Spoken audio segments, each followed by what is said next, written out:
네, 오늘 함께 나눌 말씀은 마태복음 4장 1절에서부터 11절까지의 말씀입니다. 우리 마태복음 4장 1절에서부터 11절까지의 말씀을 제가 다 읽을 테니까 여러분들 눈으로 잘 따라와 주시기 바랍니다. 다 읽지 않고 1절부터 7절까지 1절부터 7절까지 읽겠습니다. 제가 읽겠습니다. 그때에 예수께서 성령에게 이끌려 마귀에게 시험을 받으러 광야로 가사 40일을 밤낮으로 금식하신 후에 줄이신지라. 시험하는 자가 예수께 나와서 이르되 네가 만일 하나님의 아들이거든 명하여 이 돌들로 떡덩이가 되게 하라. 예수께서 대답하여 이르시되 기록되었으되 사람이 떡으로만 살 것이 아니요 하나님의 입으로부터 나오는 모든 말씀으로 살 것이라 하였느니라 하시니, 이에 마귀가 예수를 거룩한 성으로 데려다가 성전 꼭대기에 세우고 이르되 네가 만일 하나님의 아들이거든 뛰어내리라. 기록되었을 때 그가 너를 위하여 그의 사자들을 명하시리니 그들이 손으로 너를 받들어 발이 돌에 부딪히지 않게 하리로다 하였느니라. 예수께서 이르시되 또 기록되었으되 주 너의 하나님을 시험하지 말라 하였느니라 하시니. 아멘. 네, 여러분, 우리 인간은 무엇으로 이루어져 있을까요? 눈에 보이는 몸, 육체, 영혼, 우리 인간이 무엇입니까? 화학자인 김준곤 교수님은 인생에서 제일 중요한 일은 먹고 마시는 일이라고 했습니다. 왜 그러냐면 이분은 화학자이기 때문에 인간을 화학체, 화학 유기물, 결합된 화학제로 보기 때문에 이 사람은 먹고 마시는 일이 인간에게 제일 중요하다라고 했습니다. 왜냐하면 우리 인간이 화학적인 어떤 물질로 우리가 이루어져 있는데 이 화학 물질을 계속 새롭게 해야만 사람이 살 수 있기 때문에, 새롭게 하려면 어떻게 됩니까? 음식을 먹어야 그 음식에서 화학적 분해가 일어나고 그것이 인간에게 필요한 에너지로, 화학 물질로 다시 재흡수가 되기 때문에 먹고 마시는 일, 소화하는 일, 화학작용을 통한 다시 우리 몸을 리필하는 일이 제일 중요하기 때문에 인생에서 제일 중요한 일은 먹고 마시는 일이라고 했습니다. 여러분 동의하십니까? 오늘 예수님에게 마귀가 와서 시험을 하고 있습니다. 마귀가 예수님을 시험합니다. 예수님께서는 40일을 밤낮으로 금식하셨습니다. 여러분 40일 동안 먹지 않은 사람. 그런데 3절 말씀에 보면 이 마귀가 이렇게 말합니다. 여러분 3절 말씀 같이 한번 읽어보겠습니다. 마귀가 뭐라고 시험하는지 시작. 시험하는 자가 예수께 나와서 이르되 네가 만일 하나님의 아들이거든 명하여 이 돌들로 떡덩이가 되게 하라. 사탄의 첫 번째 시험은 이 돌들을 떡덩이가 되게 하라는 말씀입니다. 돌을 떡으로 만들어서 먹으라는 말씀입니다. 여러분, 예수님은 지금 줄이신 상태입니다. 예수님은 이 땅에 인간으로 오셨습니다. 인간의 몸으로 예수님이 오셨습니다. 아까 김준곤 교수님의 말씀처럼 인간은 먹지 않으면 배고픔을 느낍니다. 배고픈 인간이 음식을 통한 화학작용을 하려고 하는 것은 지극히 당연한 일입니다. 여러분, 하나님도 당신의 종들을 먹이셨습니다. 그죠? 먹이셨어요. 우리가 얼마 전에 보았던 엘리야에게 구운 떡과 물 한 병을 주셨습니다. 이 음식들은 엘리야가 아무런 노력도 하지 않고 하나님께 온전히 받은 것입니다. 엘리야 입장에서는 하나님의 전권적이고 초자연적인, 자기가 이렇게 손 하나 까딱하지 않고 하나님께 그대로 받은, 마치 돌이 떡덩이가 되게 하는, 그죠? 없던 것에서 주신 음식 섬김을 받은 것입니다. 엘리야가. 하나님은 배고픈 자에게 먹을 것을 주시는 하나님이십니다. 그러니까 40일이나 줄이시고 배고픈 예수님이 음식을 만들어 먹는 것은 당연한 일입니다. 그래서 사탄의 시험은 시험이라기보다는 위로처럼 보이기도 합니다. 그래서 사탄의 이 말만 본다면 도대체 무엇이 시험인지, 무엇이 잘못되었는지 알 수가 없어요. 그러나 예수님의 대답을 읽어보면 사탄이 무엇을 시험하고 있는지 그 의도를 선명하게 알 수 있습니다. 우리 4절 말씀, 예수님께서 이 사탄에게 무엇이라고 말씀하셨는지 함께 읽겠습니다. 4절 말씀 시작. 예수께서 대답하여 이르시되 기록되었을 때 사람이 떡으로만 살 것이 아니요 하나님의 입으로부터 나오는 모든 말씀으로 살 것이라 하였느니라 하시니, 예수님은 사람이 떡으로만 사는 것이 아니라 하나님의 입으로부터 나오는 모든 말씀으로 산다고 말씀하셨습니다. 예수님이 하신 이 말씀, 이 문장에서 가장 중요한 한 단어, 아니 한 음절이 있습니다. 그것이 무엇일까요? 만이라는 단어입니다. 사람이 떡으로만, 그것만, only 그것으로만 사는 것이 아니다는 것이죠. NIV 버전으로 영어로 보면 이렇게 됐습니다. Man, 사람은 does not live on bread alone. 사람은 오직 떡으로만, 빵으로만 살지 않는다. 여기서 alone이라는 단어입니다. 빵만으로 살지 않는다. 예수님은 사람이 떡으로만 사는 것이 아니다 라고 말씀하셨습니다. 여러분, 이 말씀에 우리가 충격을 받아야 합니다. 왜냐하면 알고 보면 우리는 사실 전부 사탄의 이 첫 번째 시험에 걸려 있는 사람들이기 때문입니다. 여러분, 그렇지 않습니까? 우리가 바로 떡으로만 사는 사람들 아닙니까? 먹고 마시는 것만 해결되면, 돈만 있으면 인간사는 끝이라고 생각하는, 여러분, 그것이 여러분의 가장 지금 중요한 니즈고, 어쩌면 그것을 넘어서 그것만이 전부다고 생각하는 사탄의 첫 번째 시험에 걸려든 사람들 아닙니까, 우리가? 여러분, 이 시험을 어떻게 우리가 정의할 수 있을까요? 여러분, 사탄은 철저하게 여러분, 인간은 먹어야 한다고 했죠? 그런데 중요한 것은 인간을 인간화 시키는 시험을 하고 있는 것입니다. 인간이니까 인간다움을 인정하고 먹고 마시는 문제에 진력하라는 것입니다. 그것만이 전부인 것처럼 만들어버리는 것, 인간화의 시험이라고 할 수 있습니다. 아니, 우리는 이렇게 반문할 수 있을지도 모릅니다. 인간이 되어야 하는 것 아닌가? 인간이 인간화 되어야 하는 것 아닌가? 반문할지도 모릅니다. 여러분, 그러나 그렇지 않습니다. 우리는 인간이지만 동시에 우리가 인간만이 아니라는 거예요. 우리는 하나님의 자녀다라는 것이 성경의 선명한 메시지입니다. 창세기에서 아담이 누구에 의해서 창조가 되었습니까? 하나님의 형상으로, 하나님의 모양으로 창조가 되었습니다. 엄청난 자유의지를 갖고 있고요. 우리가 생각하는 것보다 그렇게 단순하지 않아요, 인간이. 우리는 인간이지만 결코 인간화에 매몰되어서는 안 되는 하나님의 자녀입니다. 로마서 8장 19절에도 하나님의 아들들이라는 표현이 나오거든요. 제가 읽어드릴게요. 피조물이 고대하는 바는, 우리의 온 창조물들이 기다리고 바라는 바는 하나님의 아들들이 나타나는 것이니, 이렇게 했거든요. 여기서 하나님의 아들들이 누구를 말할까요? 야곱, 예수님, 특별한 사람들을 말할까요? 아닙니다. 여기 있는 우리들을 일컫는 것입니다. 사람을 일컫는 거예요. 하나님의 아들들이라는 표현이. 여러분, 우리 인간은 인간인지라 먹고 살아야 하는 것이 중요하지만 그것이 목적이 되어서는 안 된다는 거예요.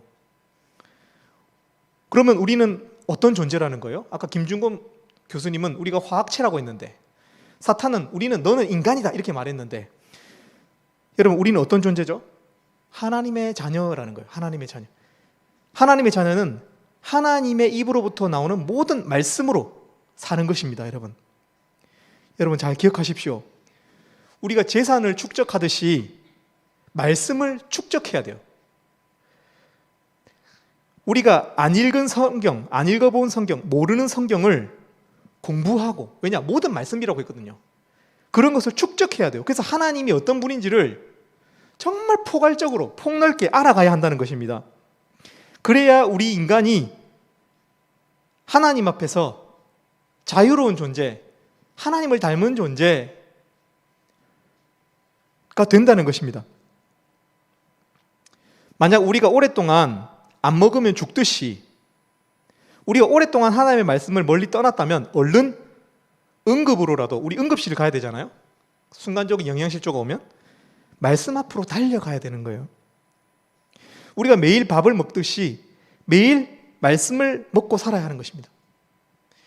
여러분은 다행스럽게도 그런 기회를 얻은 사람들이에요. 인간화에 매몰되지 않고 하나님의 자녀로서 이 땅에서 살 수 있는 기회가 주어진 사람들입니다. ESF가 여러분에게 말씀을 축적하는 자리, 매일 말씀을 먹도록 동기화하는 자리, 말씀에 때로는 응급실 같은 그런 자리가 될 것입니다. 여러분, 공동체를 사랑하고 말씀 앞으로 가까이 나오십시오. 인간화에 매몰되지 마십시오. 이어서 사탄은 예수님을 성전 꼭대기, 그 당시 있었던 그 헤롯 성전의 꼭대기에 세우고 뛰어내려 보라고 시험합니다. 뛰어내려 보아라. 왜 그렇게 말했습니까? 네가 만약에 뛰어내렸는데 하나님의 사자들, 천사들이 네가 추락해서 낙상으로 상처 입지 않도록 하는지, 보호하는지 능력을 보여보라는 시험입니다. 자, 여러분, 여기서 사탄의 시험 의도는 무엇일까요? 여러분, 여기 보면은 성경에서 성전 꼭대기를 정확하게 워딩을 보면은 성전 꼭대기라고 되어 있지 않습니다. 여기 보면 거룩한 성의 성전 꼭대기라고 부르고 있습니다. 거룩한 성의 성전 꼭대기라고 성경이 표현하고 있습니다. 여러분, 성전의 꼭대기는 하나님의 거룩한 은혜가 시작되는 곳입니다. 그렇지 않습니까? 성전 꼭대기는 어떤 곳입니까? 우리가 성전 안으로 들어갈 때, 여러분도 그런 경험 하시죠? 교회나 큰 건물 들어갈 때 어떻게 합니까? 먼저는 어떻게 합니까? 그 건물을 쭉 이렇게 올려다 봅니다. 그리고 꼭대기가 어디 있는지 보게 되죠? 우리 고개를 하늘로 드는, 그죠?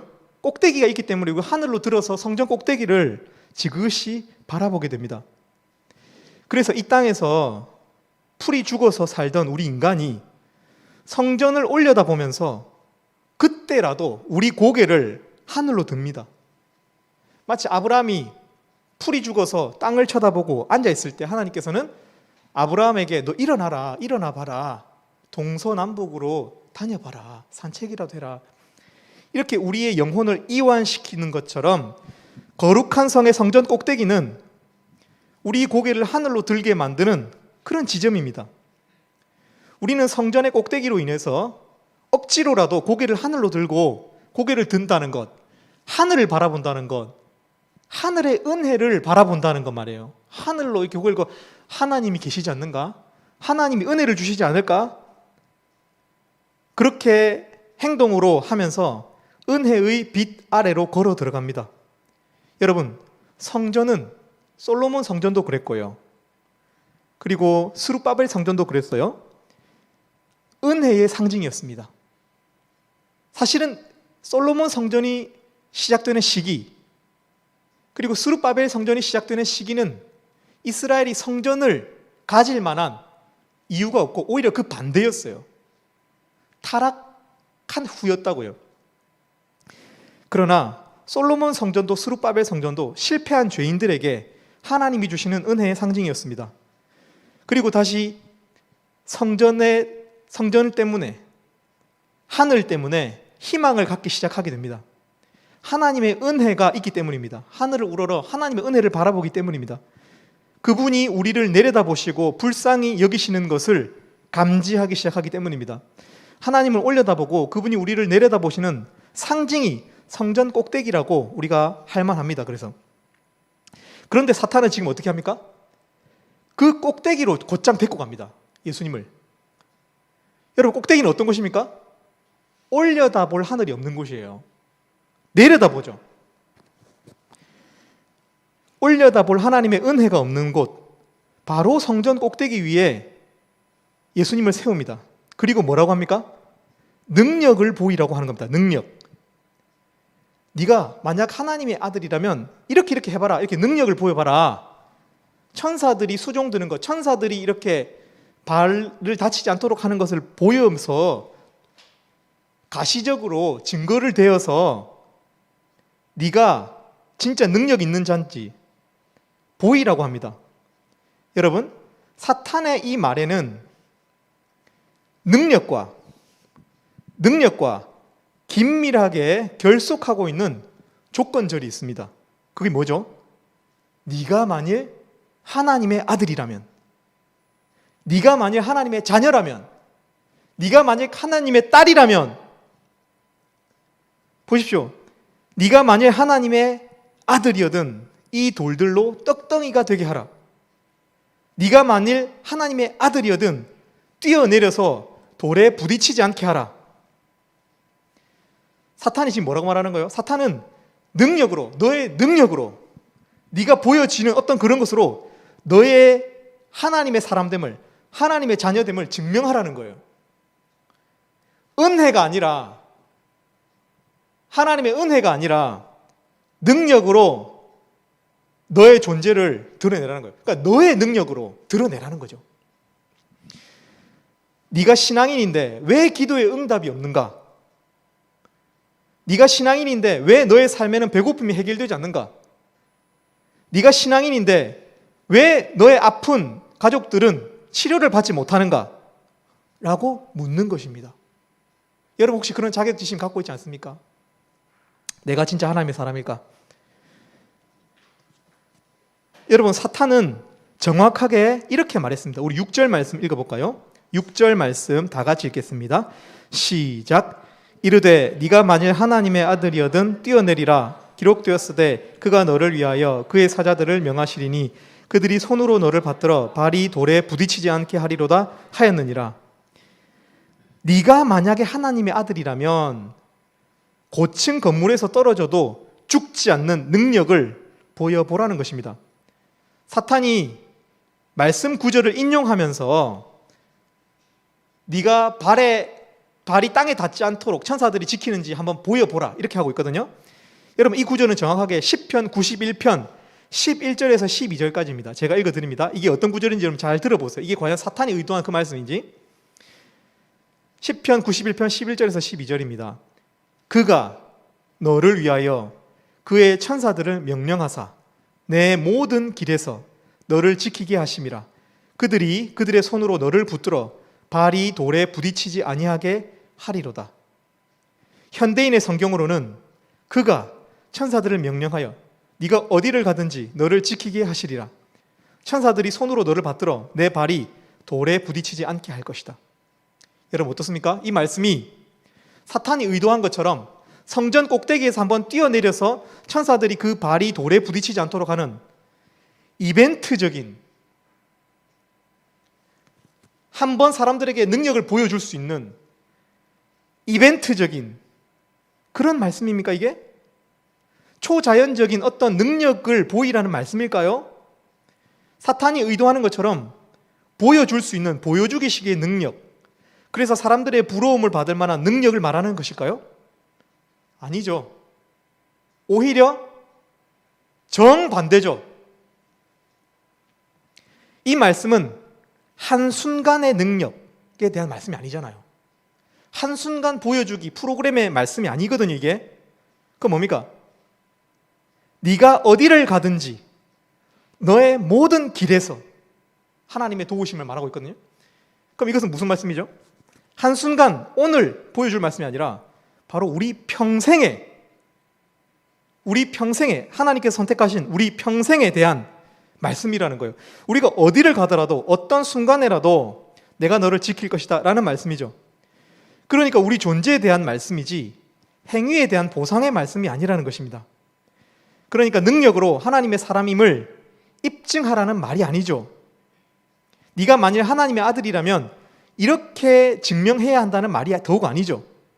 오히려 네가 평생에 어떤 순간에라도 하나님께서 우리를 선택하셨다면 너는 하나님의 자녀다 라는 말씀입니다. 그러니까 굳이 능력 때문에 우리가 하나님의 자녀가 되는 게 아니에요. 그럼 우리가 어떻게 하나님의 자녀가 됩니까? 하나님의 선택하심 때문에 된다는 거예요. 우리의 능력이 아니라, 우리 행위가 아니라. 여러분, 하나님은 처음에 아담을 지으시고 보시기에 심히 좋았다고 말씀하셨습니다. 여러분, 이때 아담은 하나님 보시기에 심히 좋았던 이 모습은 아담이 어떤 행위도 하지 않았을 때입니다. 하나님은 우리의 행동이 아니라 우리의 존재를 기뻐하신 것입니다. 여러분, 기억하십시오. 사탄은 우리의 행동으로 우리를 자꾸 움츠려 들게 합니다. 그러나 성경은 우리가 증명하지 않아도 하나님의 자녀라고 말하고 있습니다.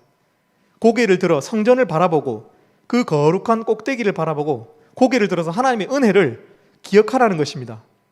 근데 여러분, 우리가 행동해야죠. 신앙인이기 때문에. 근데 그 행동의 동기가 뭡니까? 제가 늘 말했잖아요. 감사로, 하나님에 대한 감사로 행하라는 것입니다. 그 은혜 때문에 헌금하시고 그 은혜 때문에 하나님 앞에 충성하시라는 것입니다. 감사하니까요. 우리가 뭐라고, 진짜 우리 아무것도 아니잖아요. 우리 진짜 아까 우리 그 찬양했던 것처럼 벌레 같은 죄인들이잖아요. 하나님의 은혜를 기억하라는 것입니다. 여러분, 이 모든 일에, 오늘 사탄이 예수님을 시험한 이 모든 일의 시작이 어떠합니까? 시작 1절 말씀 같이 한번 읽어볼까요? 시작. 그때에 예수께서 성령에게 이끌려 마귀에게 시험을 받으러 광야로 가사. 이 모든 일의 시작은 마귀의 시험이 아니었습니다.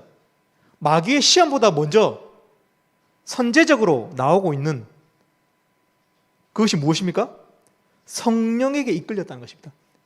그러니까 우리가 로지컬하게, 논리적으로 생각해 보면 예수님은 사탄에게 이끌려서 이 모든 시험을 당한 것이 아니에요, 사실은. 이 말씀은 성령에게 이끌려서 예수님이 시험을 당했다는 거예요. 성령에게 이끌려서 사탄이 도구로 쓰였다는 거예요. 사탄이 시험을 했어요. 근데 그 시험이 사탄도 몰랐겠지만 성령의 이끄심이었다는 거예요. 자, 그렇다면 이 시험은 누구에게 속한 시험이죠? 이 시험은 사탄의 계략처럼 보이지만 하나님께서 뜻을 두시고 시작하게 하신, 그리고 우리에게 보이신 그런 시험이라는 것입니다. 여러분, 우리는 앞서서 예수님이 인간이라는 사실을 알았어요. 예수님이 인간으로 이 땅에 오셨어요. 그죠?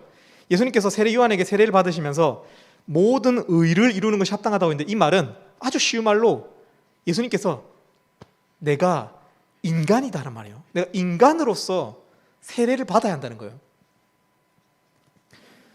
여러분, 그렇다면 예수님은 우리와 똑같은 성정을 가진, 연약한 육신을 가진, 인간이 느끼는 고통, 외로움, 아픔, 슬픔을 느끼고 사셨다는 것입니다. 또 하나 더, 인간이 겪는 시험을 모두 겪으셨다는 뜻입니다. 여러분, 그렇다면 이 시험은 왜 하나님께서 사탄의 계략을 사용하셔서 하셨고 우리에게 보이고 오실까요? 이 시험이 예수님의 시험이 아니라는 거예요. 인간이신 예수님이 이런 시험을 경험하셨다는 것, 이 시험은 인간의 시험이에요. 인간이 받을 시험이라고요. 지금 이 시험은 하나님께서 예수를 통해서, 인간이신 예수를 통해서 우리가 겪을 시험을 어떻게 이겨야 하는지를 보여주고 있는 시험이라는 거예요. 이게 이 사탄의 시험의 결론입니다, 여러분. 그것이 의도예요. 와, 대단하시네. 예수님 역시 이 세 가지 시험을 다 통과하셨네. 여러분, 이게 목적이 아니에요. 이 말씀은 뭐라고요? 우리가 겪을 시험, 우리가 어떻게 감당해야 될지에 대한 말씀이라는 거예요. 여러분, 시험이 올 때 무엇으로 승리할까요, 그러면? 예수님은 우리가 세 번째 시험은 안 봤지만 이 시험들에서 철저하게 강박적으로 마치 보여주려고 하는 것처럼 인용의 법칙을 따릅니다. 말씀 인용의 법칙입니다. 여러분 생각해 보세요. 예수님이 왜 굳이 기록되었으되 뭐뭐뭐뭐 하였느니라 라는 표현을 사용하실까요? 자 보세요.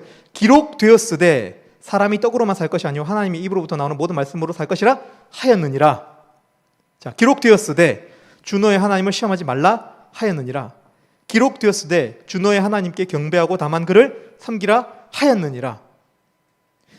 여러분 예수님께서 왜 굳이 말씀을 이렇게 인용하실까요? 예수님께서 말씀을 인용하는 것을 아주 즐겨하시니까? 여러분 곰곰이 생각해보면 예수님은 그러지 않으셔도 돼요. 왜냐? 요한복음에 보면 예수님을 향하여 그분이 말씀이라고, 그분이 말씀 자체라는 말을 하고 있거든요. 이 말은 무슨 말이냐면 예수님이 원본이라는 뜻이에요. 원본. 그러니까 우리가 가진 성경은 뭡니까? 사본이죠. 여러분 원본을 갖고 있는 사람이 사본을 굳이 찾아서 인용할 필요가 있을까요? 없어요. 오히려 성경은 완벽하지만 그러나 사본이기 때문에 필사되는 과정에서, 전달의 과정에서 한계를 갖습니다. 이게. 그러나 예수님은 말씀의 원본이라고요. 예수님이 하시는 말씀이 전부 다 이 하나님의 뜻이에요. 뜻. 그러니까 그분이 하시는 말씀 원본이라고. 우리가 비록 연약해서 그 원본을 다 따르고 살지는 못하지만 그러나 그것을 자꾸 우리한테 비추어야 하는 것이죠.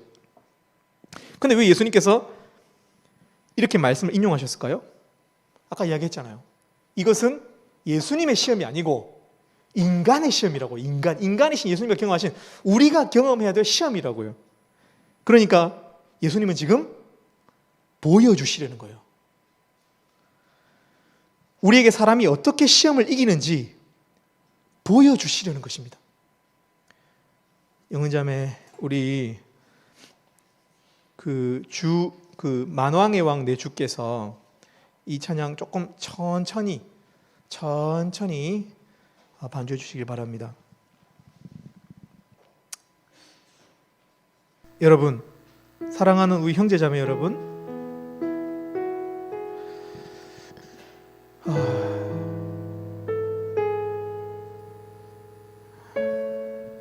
인생은 수많은 시험의 연속입니다. 여러분들이 경험할 고난과 시험을 생각할 때 참 마음이 아찔할 만큼 제가 미리 그것이 공감이 되고 과연 우리 각자는 어떤 시험을 경험하게 될지 미리부터 이 걱정이 앞서는 마음이 있습니다. 여러분 그러나 기억하십시오. 시험을 이기는 사람은 죄 앞에서 고개를 잘 돌리는 사람이 아닙니다. 시험을 이기는 사람은 참을성이 있는 사람이 아닙니다. 결국 사람의 모든 의는 부러지고 넘어지기 마련이에요. 그럼 누가 시험을 이길까요? 시험을 이기는 사람은 그 속에 말씀이 있는 사람입니다. 말씀이 부디 여러분 마음속에 맴돌아야 합니다. 말씀의 자리로 나아가야 합니다. 혹시 예배에 여러 가지 상처를 안고 온 사람들, 그리고 또 꼭 이번 주가 아니어도 여러분 인생에 고난의 쓴잔을 경험하고 있는 사람들, 우리가 하나님을 무서워해야 되겠죠? 말씀으로 인해서 하나님 무서워해야 돼요. 하나님 무서운 분이에요. 너무 무서워서 떨려요. 그러나 여러분, 그 하나님께 나가야 돼요. 하나님께 나가서 무엇인지 쏟아놓고 구하고 빌어야 돼요. 하나님께 힘을 달라고 기도해야 돼요. 우리 이 시간 찬양 한 장 부르도록 하겠습니다. 만왕의 왕 내 주께서, 만왕의 왕 내 주께서 왜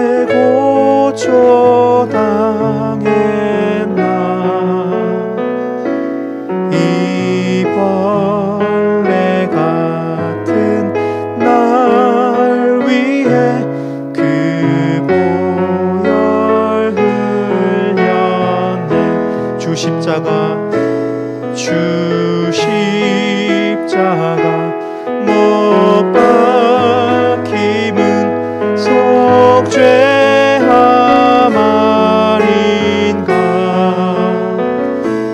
그 긍휼함과 그 은혜 말할 수 없던 3절 늘 울어도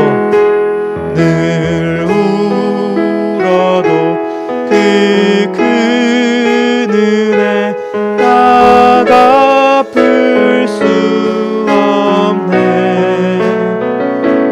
나 주님께 몸 바쳐서 주의 일 입사.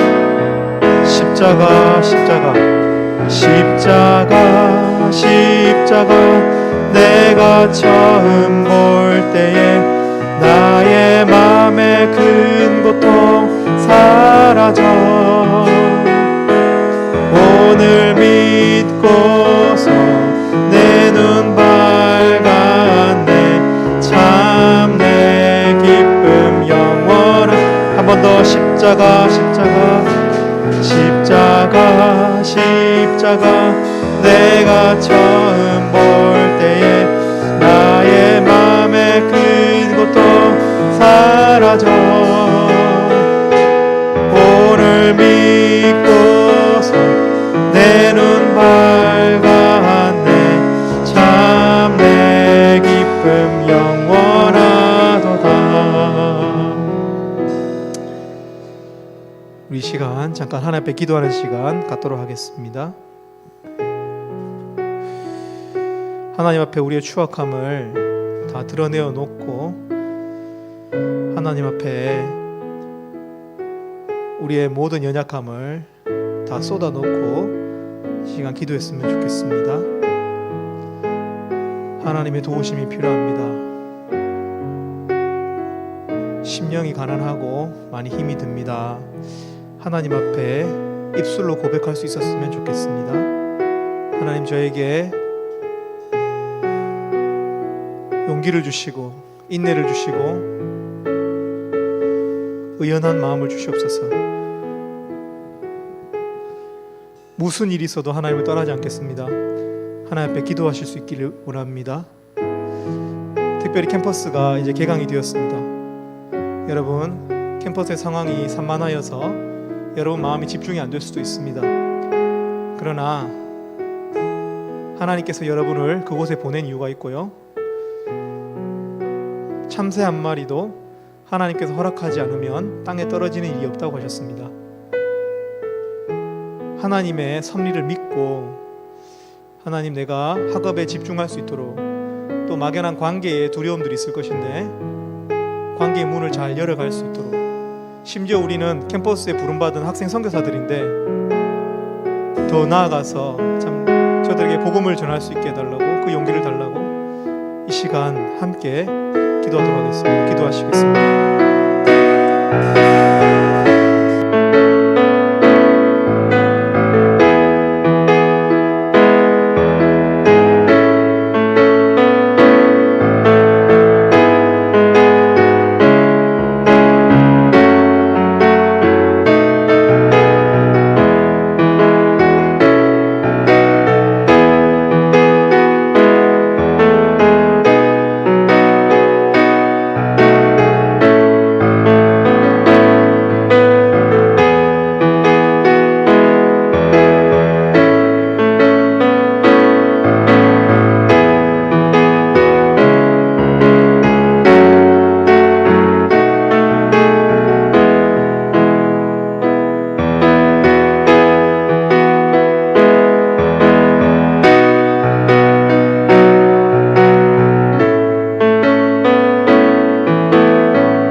하나님 아버지, 저희들 이 시간 하나님 앞에 나와서 이 시간을 하나님께 드리는 예배를 하고 있습니다.